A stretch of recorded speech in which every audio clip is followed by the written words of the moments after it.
Let's bring our panelists now to react to that. Bobby Eberle, he's the host of 13-Minute News Hour. We also have Jessie Jane Duff, gunnery sergeant in the U.S. Marine Corps and former advisory board member for Women for Trump. Thank you all for joining us today. Always great to see my Friday panelists here. Jessie Jane Duff, I'll start with you. Comments on what the congressman had to say, but also this. You think about a day like today where we learned the passing of Prince Philip, and we had one of the reporters on talking about possible funeral arrangements and why it would look different. And one of the reasons why are travel advisories, travel restrictions based on traveling back and forth. But if you shift the focus back to U.S.-Mexico border, you've seen the influx in so many people coming over the border now, where we're spending $60 million per week to house unaccompanied minors.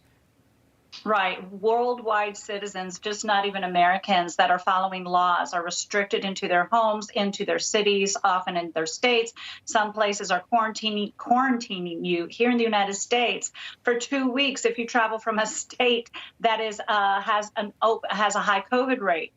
But the absurdity of it is that obviously this isn't that important when you're talking about illegal immigration.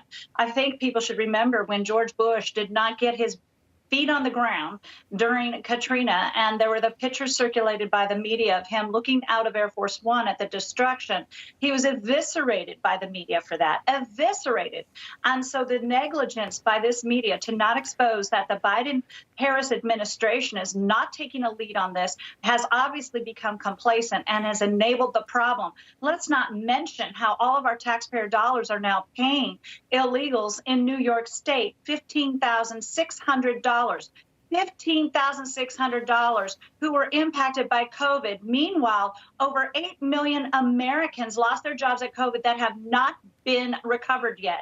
So the priorities of this administration are head scratchers at best, and at worst, they are enabling to destroy this country with this problem. Not even just jobs. I mean, I take a look around the city here, New York City here, and the businesses that are lost and boarded up and aren't coming back in so many of these, major cities. Bobby, I'll bring you into this. Do you notice how I'm talking to the congressman and I'm saying, hey, come back. You're going to the border this week and come back. I do that because we can't get media into there. So I can only rely on any representative that's going in there to feed us back some pictures or video.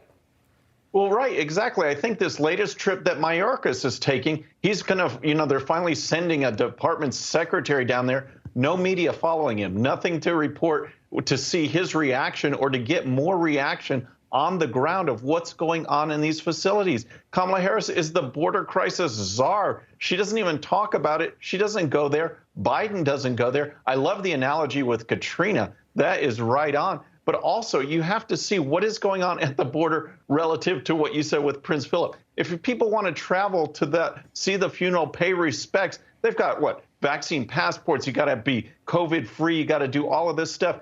These folks at the border are just being let in. Higher percentage of COVID infections than you see across the United States, and they're just disappearing into the country. The politics of it is exactly what the Democrats want. They want this flood. They want these people to disappear because they see future voters and more power. That's what it's all about. What a jam-packed show and a lot to talk about here. These are our panelists for today. Bobby Eberle, Jessie Jane Duff. Stick around. More to cover. Joining us now to discuss is David Horowitz, best-selling author of this humanics book, Dark Agenda, The War to Destroy Christian America. Joining us live.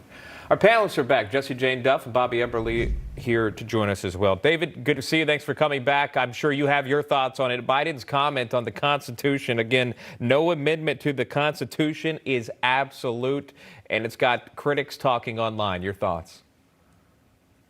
First of all, Biden also said that gun violence is epidemic in America. That's a lie. Gun violence is epidemic in Democrat-run American inner cities. It's epidemic in the inner city black population.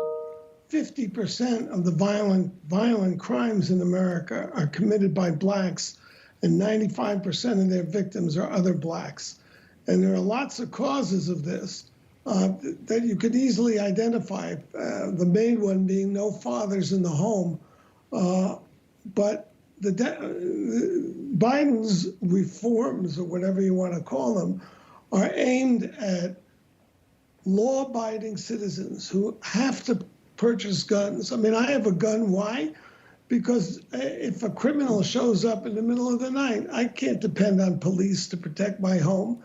The Democrats are too busy defunding police forces and driving police, off the force. We're having these massive resignations. The Democrats have opened our southern border to hundreds of thousands of criminals who will cross them. And they have opened our jails under the guise of COVID relief and these idiotic no bail reforms. They let violent criminals out of jail. But the Democrats don't want to deal with the problem. None of these reforms that he's proposing would have stopped any of these mass shootings. The football player in South Carolina, the Colorado shooter, they all got guns. You make an interesting point, David, because a lot of these, unfortunate as it is, a lot of these scenarios where gun violence was in play, it had to do with pistols. Yet you hear a lot of these talking about ghost guns and these stabilizers, the attack on assault-style rifles. Jesse Jane Duff, your thoughts on all of this? And again, also to comment back on what President Biden said, no amendment to the Constitution is absolute when talking about the Second Amendment. Well, all freedom-loving Americans should be horrified that anybody would say that nothing is absolute with the Constitution. That tells you that all of your constitutional rights are going to be under threat, from our lockdowns of churches during COVID to the freedom of speech that we're seeing suppressed on many levels. This should concern all Americans. But let's address this gun violence.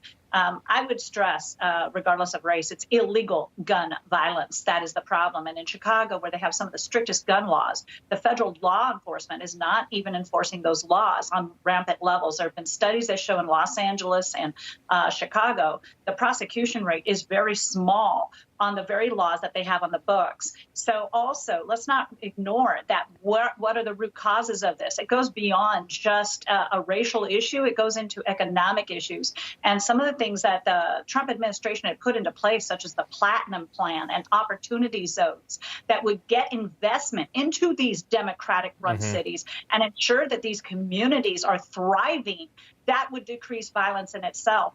But to just blame the gun for the problems, and when you look at these assault rifles, so to speak, that is a term that was created by the 1994 crime bill that Joe Biden was a part of. Right. And yes, less than 0.03% of any mass shootings or shootings in general or killings in general are done by these quote unquote assault rifles. So the facts are being completely lost on Joe Biden. I've got 30 seconds for Bobby Eberle. Yeah, I mean, I love the amendment. That statement is so ridiculous. Tell people that support the 19th Amendment that gives women the right to vote that the Democrats or anyone could just go after it? Or how about the 13th Amendment that ended slavery? I think people would think those are absolute and would fight to keep them. But Joe Biden says no amendment is absolute. And again, this stuff that he is pushing, ghost guns and stabilizers for pistols, folks, more people die from knife attacks than assault weapons. More people die from falling than assault weapons. It's just a ridiculous notion. This is going on in the inner cities. We need to change the culture. We need to identify what is going on. David is absolutely right. Look at where the violence is occurring, and let's try to fix it. Let's try to do something instead of these bogus measures that only give Democrats more power and take away our freedoms. Well, you've seen states already push back on that, Governor Duffy of Arizona and others, so I'm sure we'll continue to hear from other states as well. Unfortunately, it's divided up among red or blue from what we've seen so far. David Horowitz, it's always a pleasure to see you. Thank you for taking the time. The president's son, Hunter Biden, appearing on Jimmy Kimmel Live for his first time, his debut, late night, and he made a lot of comments. But we'll start with this one on Burisma. Listen. I was asked to serve on the board for corporate governance, and I was a lawyer at Boyd, Schiller, and Flexner, which was how I was first approached. However, what I didn't take into account was the way in which they would use the perception against my dad. And for that, I wouldn't do it again. Let's bring our panelists back in, Jesse Jane Duff and Bobby Eberle here if we can. Bobby, I'll start with you on this. That's just one of the clips so far. Your thoughts on that and the questioning so far that happened in this interview? Well, you know, He's making this tour, and it's just amazing to see how the media treat Hunter Biden. When they attack President Trump, they attack Donald Trump Jr., Ivanka, you name it, they went after them. And now this is just so light, and it's just, they let him pass with whatever he says. You know, the laptop may or may not be mine. That's about the only thing that's believable, knowing his state most of the time, that he probably doesn't even know if it was his, but it could be the Russians. You get this information, and I love what Emerald Robinson said at the top of the hour. Let's ask him some real questions. Who's the big guy? Was there pay for play? What influence was done? He acts like he's surprised that they would use him to get to his dad. That was the whole basis of a lot of these texts and emails and documents, that they wanted him. It's no surprise. That was a valid and crucial piece of these business deals. Let's ask some real questions. But these other interviews, they're just bogus and hysterical if it wouldn't be so serious on what they do to the other side.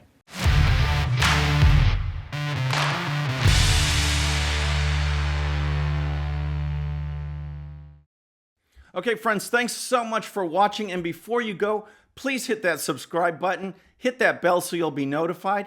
And here's a special video just for you so you can watch even more of the 13-minute news hour. And don't forget to check out GOPUSA.com for the best in conservative news and commentary. We'll see you next time.